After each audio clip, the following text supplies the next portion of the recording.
So you can imagine, are you ready to get triggered? So Dom had Bengi. No. Yeah. I think Bengi is one of them. I think he is potentially the most underrated player that's ever played the game. That's my. I think he's one of the most overrated. So there we go. Really? We're on the opposite side of that one, yeah. Okay, awesome. So for me, like, I think about a jungler and I think about like the role of jungle conceptually. And one of the things that I appreciate the most about junglers is like understanding how to win the game and being able to sacrifice for your team in multiple different ways, in draft, in terms of like gameplay, and like being a true facilitator for your team. And I think Bengi is one of the players that, like, he just never got credit when he would actually win his team games. Like, there would be games where he would get shit picks in shit games, and FAKER would like carry the game later on, and he would get all the fucking praise, and people would just be like, oh, Bengi, yeah, like Bengi like fucking carried the whole early game or like got them in a position to win the game, but he never got credit for those games. Like FAKER did have performances that could be completely like discounted. When I went back actually and I watched the season 6 ROX Tigers versus SKT series. I did this on stream with Munchables, and this was a series that in my mind is like the best series of all time, right? That's the reason why I watched it. And I was surprised how bad FAKER actually played within that series. Like FAKER actually did not have a great series, but because they ended up winning and because he had like a big outplay or whatever in one of the games, people completely were completely misrepresenting what happened within the game. Whereas like, you know, like FAKER being able to win that series was a lot of because Bengi was able to take away a pick from Peanut, which he wasn't supposed to be in the game for, right? Like the Nidalee thing. And I think that that's super like valuable. Like having a player that has a fucking like has that level of confidence and is that selfless just shows what Bengi's whole mindset was. Okay, well, I think first off, that was a mistake, if I recall correctly, where Kkoma forgot to ban Nidalee. Mm-hmm. Yeah, so Kkoma, yeah, exactly. So Kkoma forgot to ban Nidalee, and he's like, hey, like, Bengi, can you play it here? Because if not, like, we're gonna have to give them Nidalee and Peanut against Nidalee. And he and obviously the player is the one that has last say because they're gonna be the one like playing. Like if Bengi goes in that situation, hey, and then we haven't practiced it with it at all, I can't play it, like, I'll just play against it. I think a completely different world happens than what actually happened where he's like, yeah, just give me a Nidalee. Like, that's so hard for a player to do that's not even considered, like, mechanically confident. He wasn't the mechanical player at that time. They were using Blank, right? So, not only that, if you look at how the series went, Blank's literally getting shit on every game, and Bengi has to win a higher percentage of his games than anyone else in that series because he's getting subbed in when the games are already going to shit. But unfortunately, Dom, you've activated my trap card, which is exactly why Bengi is such a double-edged sword, which is, yes, he played the Nidalee, right? But also, the fact that that was his first professional game on Nidalee is one of his greatest flaws as a player, unfortunately. Like, he was never a complete player at any point in time. And I will, look, man, no one loves PvE League of Legends more than me. I'm the fucking king of loving PvE League of Legends. And I will sing Bengi's praises about his, like, Metal Gear Solid Nunu performances where he's just running around, you know, past Callista ghosts so that he can get objectives and completely outpathing the shit out of his opponents. I will sing his praises as being the perfect player to play with FAKER and the fact that he enables FAKER in so many of these occasions. But equally, he is a flawed individual player, and he's a flawed individual player because he was never able to play some of these picks. And that's just embarrassing when you have years and years of play under your belt. And you're right. But I don't even hold that against him because, like, people are saying, oh, he can't play those picks. Well, clearly he demonstrated in the most pressure and most difficult situation possible. One game. Yeah, but that's like how you can judge, right? Because you look at the fact. No, I'm completely serious about this. So yes, the fact that he played it in that game is so relevant because it shows that not only can he play it in the most tense situation ever, he probably was not playing it not because he couldn't play it, because his team couldn't fucking play with it because they were so stuck in the mindset of like FAKER is the fucking carry that they couldn't like break that mold and be like, oh well, let's play a game with like Bengi carrying a game on Nidalee. Let's play around anyone else. I think that was one of the biggest problems with SKT, and part of the reason why they stopped winning at a point is because the game stopped being all around mid lane. Once the game transitioned from being about mid lane to being about jungle, SKT is like not the best team in Korea anymore because it feels like fundamentally they don't know how to play that style. And because of like the way the game worked, I think that people were so set on what they needed and what a jungler did, what a mid laner did, that they didn't adapt with the game over time, which is why they've fallen off as an organization. So I think that Bengi gets discredited for not being able to play picks where he could have played it and it might have just not been possible to work within the team comp because of the players he was playing with and because of the environment that he was in.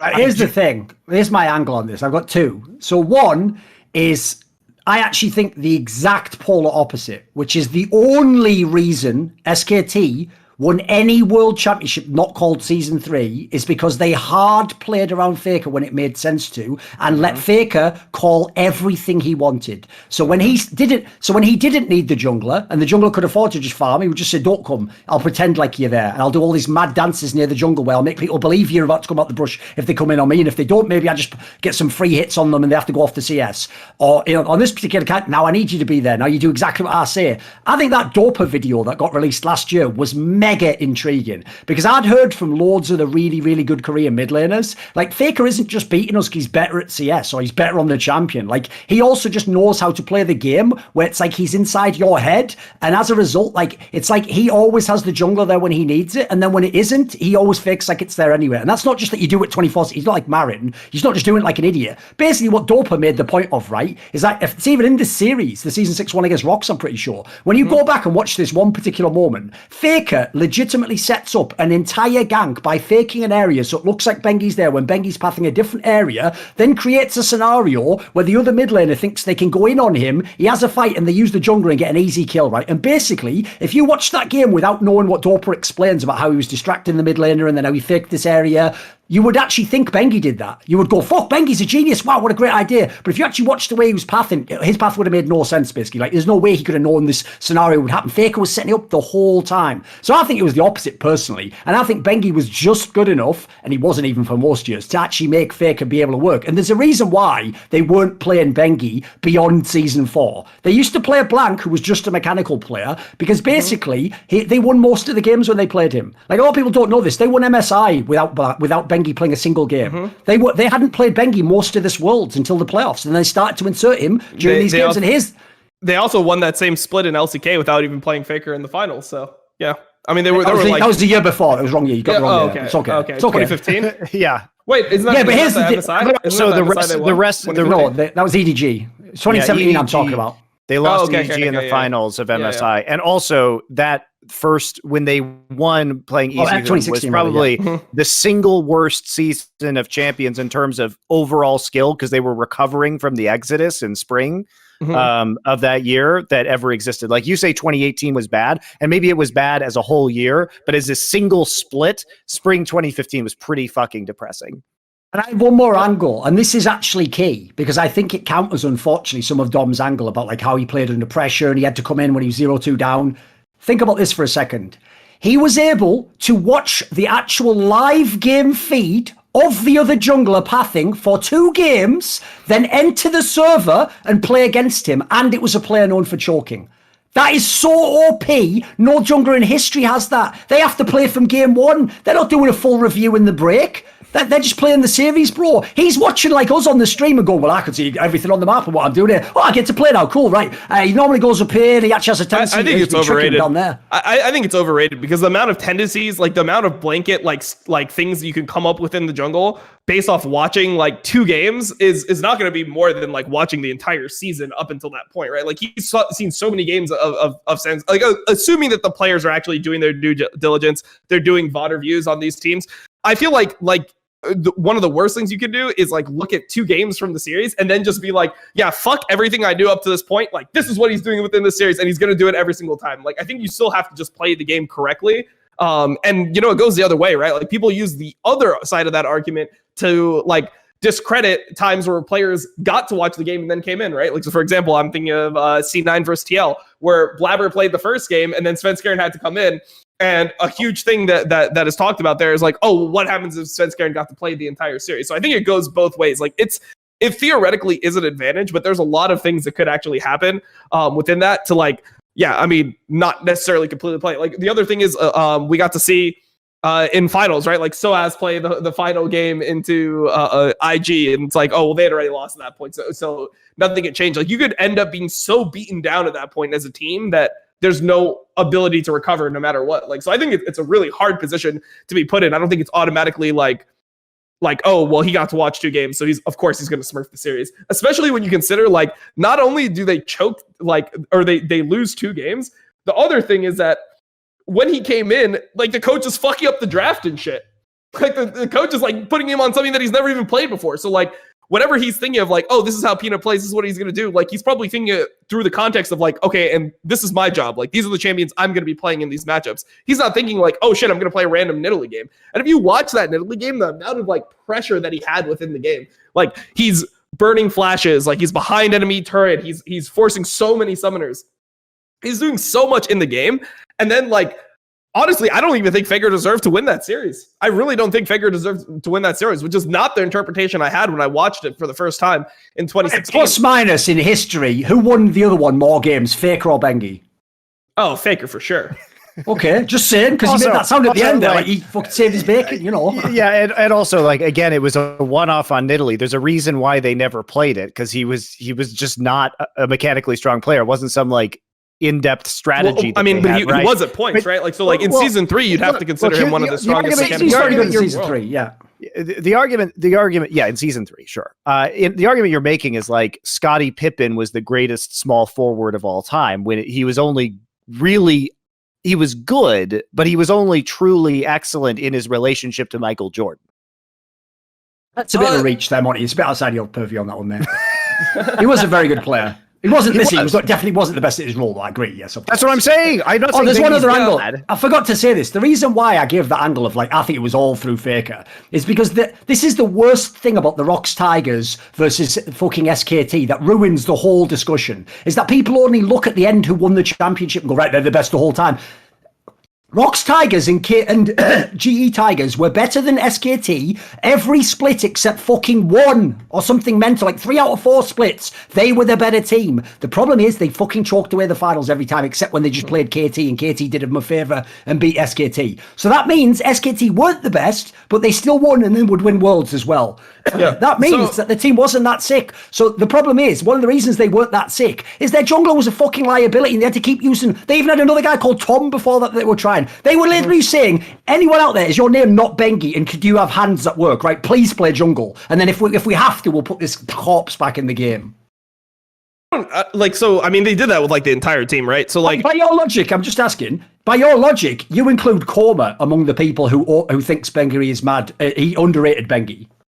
Yeah, I mean, well, it's not that I think he underrated Bengi. I just think that, like, his perception of what the team... Like, I think that he was so, like, dead set on the fact that FAKER has to carry every single game, like, regardless. Okay. That we can't play in another way, which is why I think he eventually ended up leaving the team. And honestly, I don't even know how to view Kkoma as a coach, because he's done a bunch of questionable things in recent times. But right? if your theory is that FAKER has to carry the game, then why was Kkoma why did he keep putting EasyHoon in?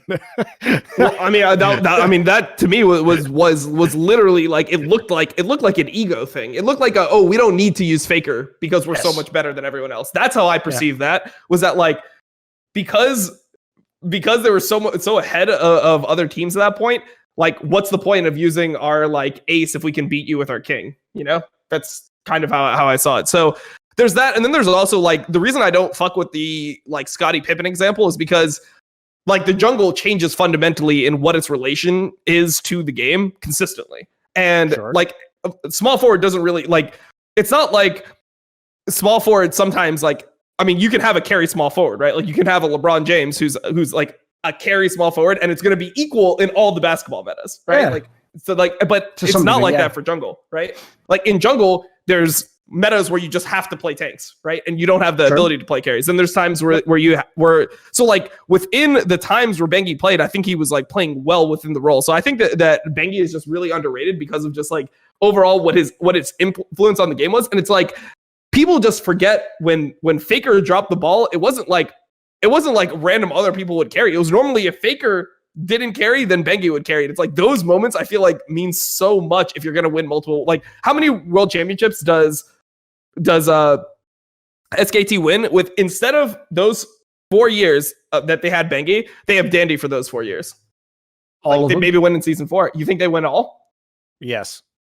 I don't think so. I think Dandy was, like, so incredibly washed by season 5, season 6 that his fall off was, like, Incredible. That's the problem, Dom. Like, I know this is going to be a complete intangible, but I cannot judge a player who lives in Korea his whole life, plays in the same team his whole life, goes to China, where literally every fucking Korean pro, they don't do it anymore because China's such an ascendant power, used to always complain in interviews, I can't even breathe here. I fucking hate the air and food. And then they're in a team where this is the era when nobody's speaking Korean. You're just playing with Chinese players, and he went to a dog shit team. So the problem is, after that year, mate, and he's also made like 10 times more money that year. I can't know where his head was at. Like, to me, that era when he came to NA, I thought, I didn't even count that as real. I was like, as far as I'm concerned, you retired when you went to fucking China, mate. It was just done after that, you know. Well, it's also, yeah. I think, you know, I casted basically Bengi's entire career, and there was never a time where I didn't wish that he could play more champions. His champion pool was always an issue. Season 3? Okay, maybe season 3 a little bit, but also it was a pretty one-sided competition between SKT, and also FAKER was just so incredibly ahead. Wasn't KT pretty close at that point? SKT? In summer, yes, but by the time that FAKER had really ascended by the end of summer and into Worlds, there was really no other competition. I mean, it was a pretty foregone conclusion that they were going to dominate the World Championship in season 3. They come back from season 3, and FAKER, they have a perfect season in winter after that, right? So I just, and then after that was the 2014 where they had a lot of problems and couldn't win anymore, and didn't go to Worlds that year. Yeah, I mean, yeah, I think that there's like... No one's arguing that he's not good. I just don't think he's the best of all time. Here's the problem, Dom. Here's the basic scenario, right? Your angle is that he was underrated because basically we don't even have him on the list. Okay, by that logic, that you've maybe got a point, right? The problem is this, mate. The reason why we're saying he's overrated is because fans, no joke, have him as just a consensus goat. You can't even talk about it. Some people, certain people who used to write for ESPN, would even maybe argue he was the second best player of all time, literally using the Scottie Pippen angle. Well, he won 6 championships in a row, Michael. Like, they're actually using that angle. So that's, like, to me, I think we're not even, like, we do definitely have a different contrasting view on the jungle. Of course, you played the jungle, you have a different perspective on it. But we're not saying, like, he was the fucking absolute shit. No, of course not. No. I also agree. He was very good.